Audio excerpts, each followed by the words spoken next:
Right, good மார்னிங்கா. இன்றைக்கு நாங்கள் பார்க்க போகிறோம் அது ஃபிசிக்ஸில் பரிவுக்குலா பெர்சோனை பார்க்க போகிறோம். பரிவுக்குலா பெர்சோனை தானே. பரிவுக்குலா பெர்சோனில் 2 சாப்டராக பார்க்க போகிறோம். 2 சாப்டர் பழமே 2 சாப்டரில் கேள்வி வரும். முதலாவது சாப்டர் என்றால் கணக்கை இசைக்கவ தொகுதி தந்து போட்டு அந்த இசைக்கவ தொகுதிக்கு வச்சு அடிப்படை பருவ நிலங்கு காண்பது. ரைட், இல்லாட்டி ஒரு இசைக்கவ தொகுதியை தந்து போட்டு ஒரு தொகுதியில் ஒரு இசைக்கவை தந்து போட்டு அந்த இசைக்கவைக்கு அடிப்படை ரெண்டாவது என்னது முதலாம் மேட்டோனி அதுகள் காண்பது. சரிதானே? ரைட், இப்போ இதுகள் மாற்ற தானே. ரைட், இப்போ இது பரிவுக்குலா பரிசோதனையில் நாங்கள் 2 இசைக்கவை இல்லை வாரகள்ளி. ரைட், மற்றது பரிவுக்குலா வச்சு வாரகள்ளி. பரிவுக்குலா பரிசோதனையில் ரைட்டா இப்படி ஒரு பாத்திரம் ஒன்றுக்குள்ள இருமுனை துறந்த குழாயை இதுக்குள்ளே நீரை விட்டு போட்டு இதுக்குள்ளே அமர்த்துவோம். சரிதானே? இதுக்குள்ளே அமர்த்தி ஒரு முனை மூடின குழாயை போடுவோம். ஏன் நாங்கள் ஒரு முனை மூடின குழாயை இங்கே போடுகிறோம்? சரியா?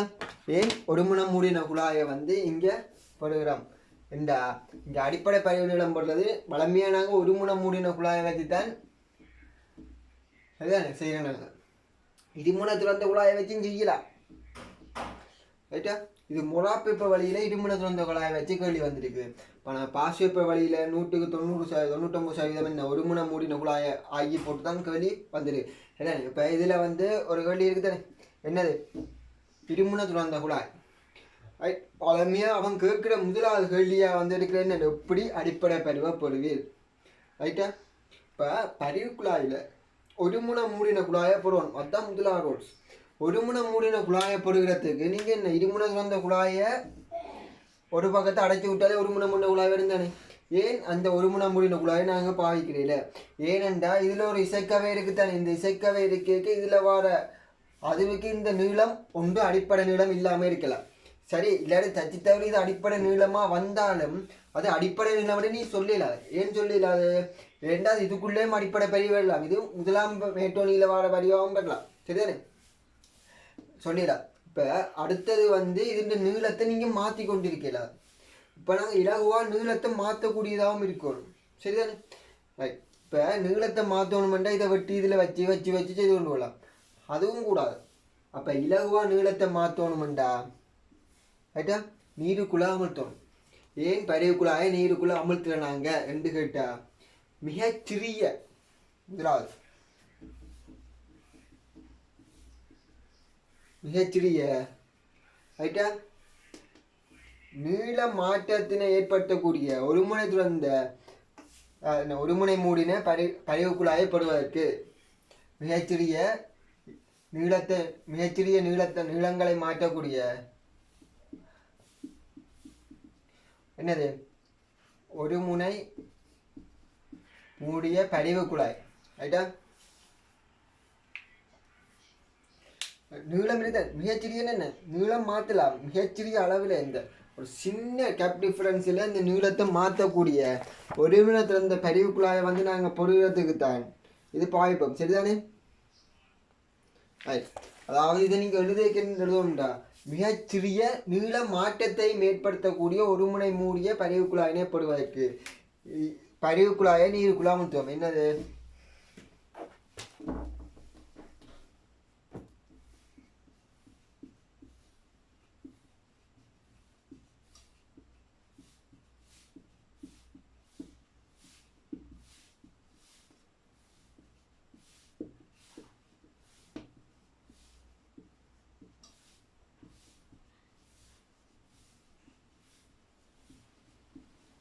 மிகச்சிறிய நீள மாற்றத்தை மேற்படுத்தக்கூடிய ஒரு முனை மூடின பரிவு குழாயப்படுவதற்கு.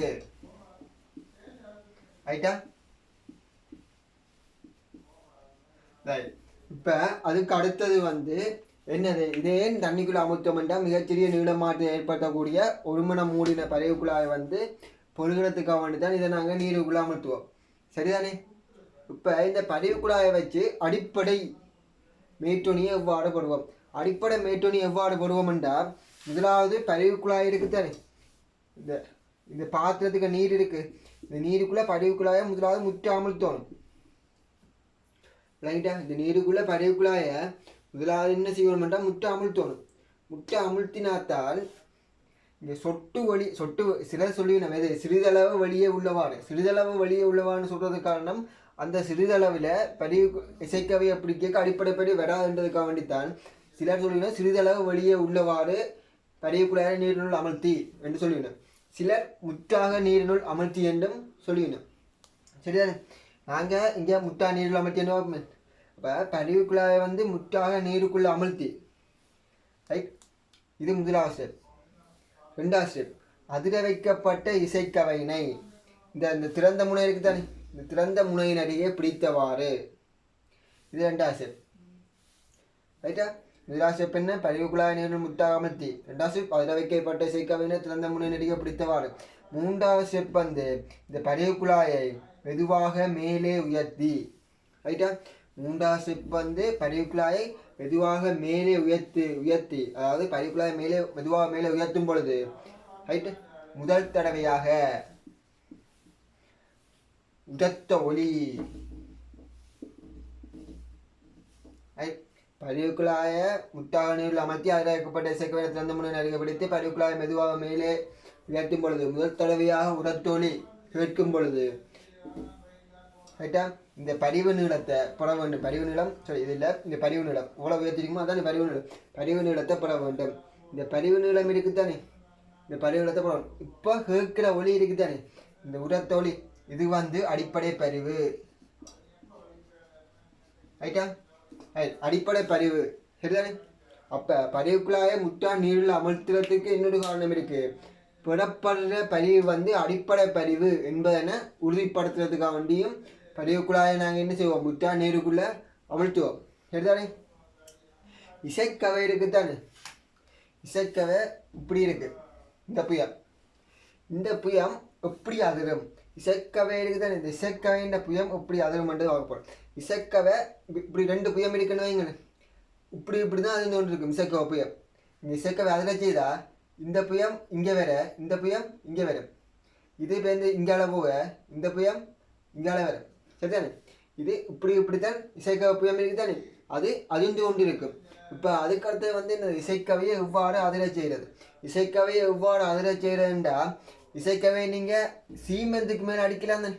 சீமெந்துக்கு மேலே அடித்தா இசைக்கவையில் என்ன பிரச்சனை வரும்?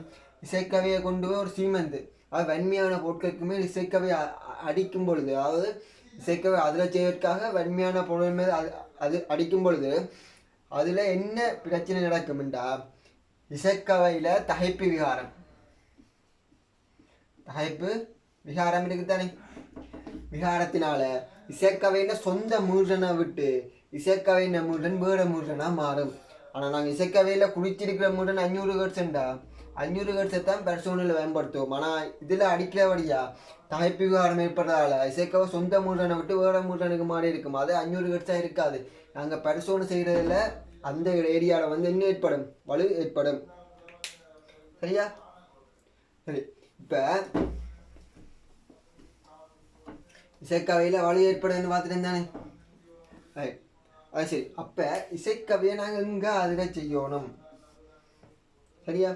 தக்க மென்மையானது. அப்போ என்ன தக்கையில் அதிர செய்யலாம் தானே. தக்க இது தக்கைன்னு வைங்க. தக்கையில் என்னென்று இசைக்கவையை அதிர செய்கிறது களி கேட்குறான் சொல்லுங்களேன். அப்போ தக்கையின் மீது ரைட்டா, தக்கையின் மீது. ரெண்டாவது என்னது? கணத்தாக்கு விசை.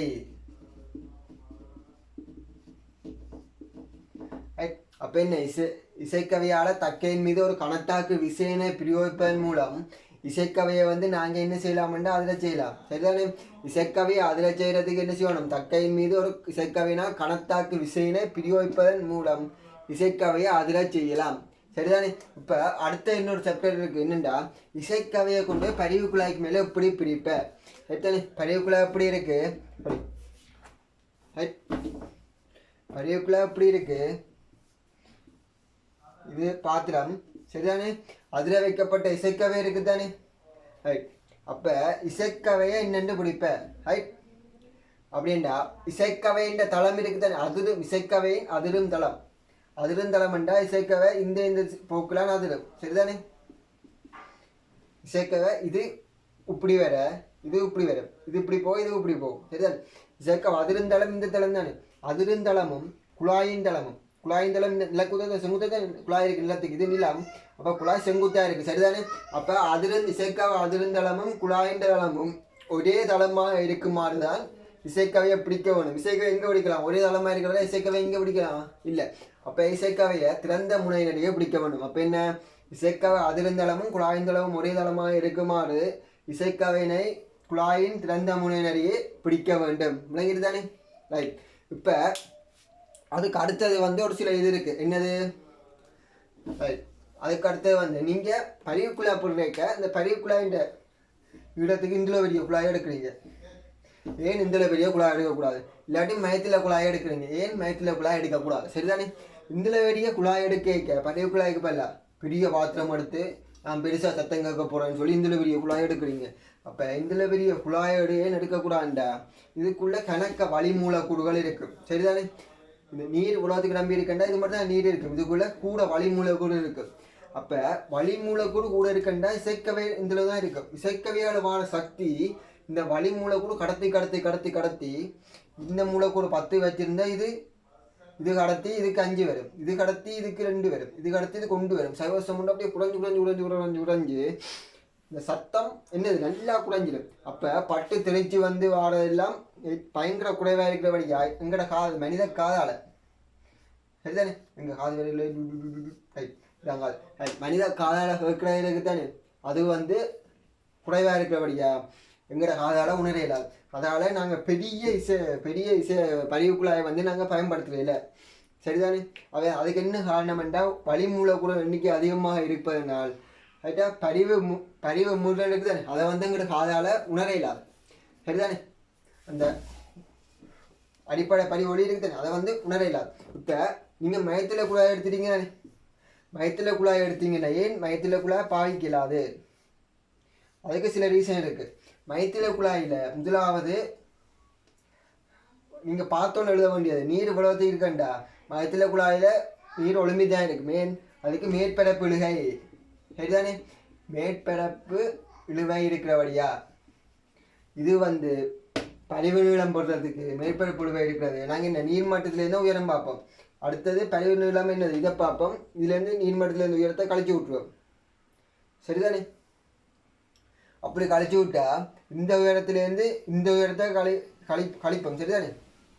வளமையாக இந்த நீர்மட்ட உயரம் இருக்கு தானே, இந்த உயரத்துலேருந்து குழாயின் இந்த உயரத்தை கழிப்போம். ஓ சரிதானே. இப்போ இந்த நீள உயரம் இருக்கு தானே. இப்போ பரிவு குழாய் என்ன செய்யும் போடுங்க, பரிவு குழாய் நீர் இப்படி நிற்குதுன்னா இவ்வளோ தான் நிற்கும். சரிதானே. பரிவு குழாய் நீர் நிற்குதுண்டா இவ்வளோ தான் நிற்கும். முதல்ல பரிவு குழாய் நீளத்தை பார்ப்போம். ரெண்டாவது நீர்மட்டத்திலேருந்து இந்த உயரத்தை பார்ப்போம். சரி மாறி சொல்லிட்டேன் போடுங்க.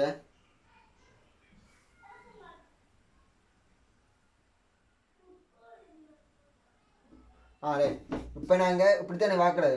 அப்போ முதல் இந்த நீளத்தை பார்ப்போம். குழாயின் நீளம் தெரியும். குழாயின் நீளத்துலேருந்து இந்த நீளத்தை கழிச்சு விட்டால் இந்த நீளம் வரும். இந்த நீளம் எங்களுக்கு வரும். சரிதானே. சரிதானே. முதலாவது என்ன பார்ப்போம், குழாயின் நீளம் தெரியும். இந்த நீர்மட்டத்தின் நீளத்தை பார்ப்போம். குழாயின் நீளத்திலிருந்து நீர்மட்டத்தின் நீளத்தை கழிச்சு விட்டால் பரிவு நீளம் வரும். சரிதானே. இப்போ மயத்தில் குழாயின் நீளத்தை இப்போ ரைட். இப்போ நீர்மட்டத்தின் நீளத்தை ரைட். பரிவு நீளம் வருதா? இல்லை. இந்த மயத்தில் எழுதுக காரணமாக நாங்கள் இது வந்து பயன்படுத்தலாம். இது நான் யோசிச்சு வச்சுக்கிற காரணம். நீங்கள் உங்களுக்கு விரும்பின காரணத்தை யோசிச்சு வை. எக்ஸாமுக்கு எழுதுறது தேவைதானே. நீ எழுது மயத்தில் எழுதுக எழுது. ரைட்டா. ரைட். அதுதானே. இப்போ அடுத்தது இதுக்கு வந்து நீங்கள் எப்படின்னு சொல்ல தானே, இது கொஞ்சம் வலி இருக்குது. என்ன சிறிது வலியில் மூலக்கூறு இருக்கபடியா என்ன அதிர்றதுக்கு என்னது வலி மூலக்கூறு குறைவாக இருக்கு. ரைட்டா. அப்போ சக்தி கடத்த வலி மூலக்கூறு குறைவாக இருக்கிறபடியா உங்களுக்கு கேட்குற ஒலி வந்து பயங்கர குறைவாக இருக்கும். இதால் மனித காதால் அதை வந்து உணரையிலாது. விளங்கிட்டு தானே. ரைட். சரிதானே. இப்போ ஓரளவுக்கு தியரி ஓரளவுக்கு கிளியர் பண்ணியாச்சு. ரைட்டா. சரிதானே. தியரி ஓரளவுக்கு கிளியர் பண்ணியாச்சு. ரைட். இப்போ வந்து அடுத்தது கேள்வி பார்ப்போமே. அதான் ஓரளவுக்கு தியரி இவ்வளவு ஓரளவுக்கு காணும். கேள்வி பார்க்குறதுக்கு காணும். மெட்ட தியரி கேள்வி பார்க்க சொல்லலாம். பிரச்சனை தானே. ரைட். இப்போ வந்து இங்கே 2022 ஆண்டில் மூண்டாகலி வருங்க. சரிதானே? 2022 ஆண்டில் மூண்டாகலி, ரைட்?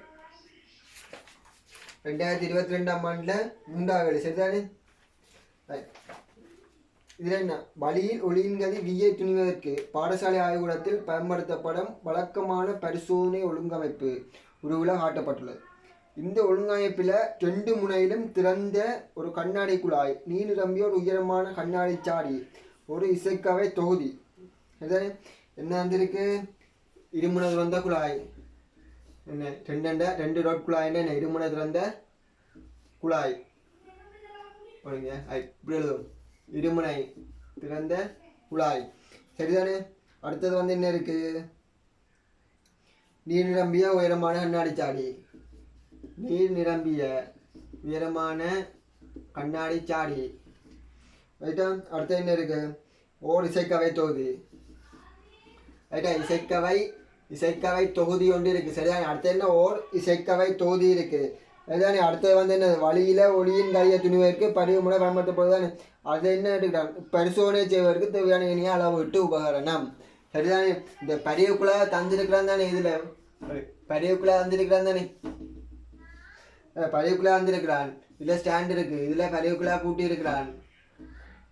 நேரா விளையாட்டி அதை விட நீ நேர தேவையில்லானே என்ன செய்ய விடு, நேராக விட. அப்படி நேரா வராது, கை சுத்தி கை. ரைட். இப்போ நேராக வந்துட்டு தானே, ரைட். இப்போ ஸ்டாண்டில் பூட்டி இருக்கிற. இப்போ இந்த செட்டப்பில் யாராவது மீட்டர் சொல்லியிருக்கா? இல்லாட்டி இது அளவு ஹோல்டப்பட்ட இருமுனை திறந்த குழாய் என்று சொல்லியிருக்கா? இல்லை. அப்போ இது என்ன நீளத்தை அளக்கணும் தான். நீளத்தை என்னத்தை அளப்ப அழைக்கலாம். அப்போ அதுக்கு நீ என்னத்தை பாய்க்கணும்? மீட்டர் கோல். மீட்டர் கோல் வந்து நீ பாத்திரத்திலே என்ன செய்திருப்ப? பூட்டியிருப்ப. சரிதானே? மீட்டர் கோல் பாத்திரத்திலே பூட்டியிருப்ப. அதனால் இந்த நீளத்தை அளவுறதுக்கு என்னத்தை பயன்படுத்துவேன்? மீட்டர் கோலை பயன்படுத்துவேன். சரிதானே? சரி. இப்போ அடுத்தது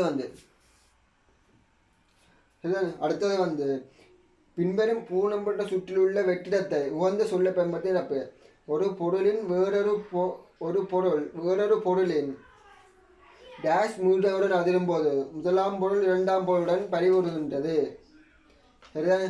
இப்போ இயற்கை மூன்றனோட அதிரும்போது, அதாவது என்ன சொல்றேன்டா, இப்போ ஒரு பொருள் என்ன கதிரை இருக்கண்டா, அதுக்கண்டு ஒரு மூன்றன் இருக்கு. 50 ஹெர்ட்ஸ் அதுல சொந்த மூன்றன் ரெண்டு வச்சியண்டா, நீ 50 ஹெர்ட்ஸோட அதிர்ந்தியண்டா கதிரை பயங்கர சக்தியை போடும், கதிரையும் உடைக்கலாம். இதோட 40 ஹெர்ட்ஸோட தான் உடைக்கலாம். ஆனால் 50 ஹெர்ட்ஸோட அதிரை வச்சு உடைக்கிற மாதிரி 40 ஹெர்ட்ஸோட அதிரை வச்சு உடைக்கலாம். சரிதானே? இந்த 50 ஹெர்ட்ஸ் கதிரை, அதாவது என்ன, மின்னல் இடிக்க சில கண்ணாடி இருக்குதானே, மின்னல் இடி இடிக்க கண்ணாடி உடைகிறது. இது பறிவுதான். கண்ணாடியின் இயற்கை மூன்றனும் இடியின் அப்பே வர மூன்றனும் சமன அறிக்கை உயர் சக்தி கடத்தப்படுறபடியா கண்ணாடி வந்து என்ன செய்யும்? வெடிச்சிடும். விளங்கிட்டு தானே? சரி. அதாவது இந்த இயற்கை மூன்றன் என்னண்டா, இப்போ ஒரு பொருள் கொண்டிருக்கிற உச்ச மூன்றன், இந்த உச்ச மூன்றன் கொடுத்தா பொருள் டக்குன்னு உடைக்கலாம். அதை விட கூட கொடுத்தாலும் உடைக்கலாம், குறைய கொடுத்தாலும் அந்தளவு இலகுவாக உடைக்கலாம், அந்தளவு இலகுவாக உடைக்கலாம். சரிதானே? சரி. இப்போ அடுத்தது வந்து பரிவின் போது குழாயில் எவ்வளவு இலை உண்டாகின்றது? சரியான விடயங்கள் போரிடுங்க. சரிதானே? பரிவின் போது குழாயில் எவ்வளவு இலை உண்டாகின்றது? சரி.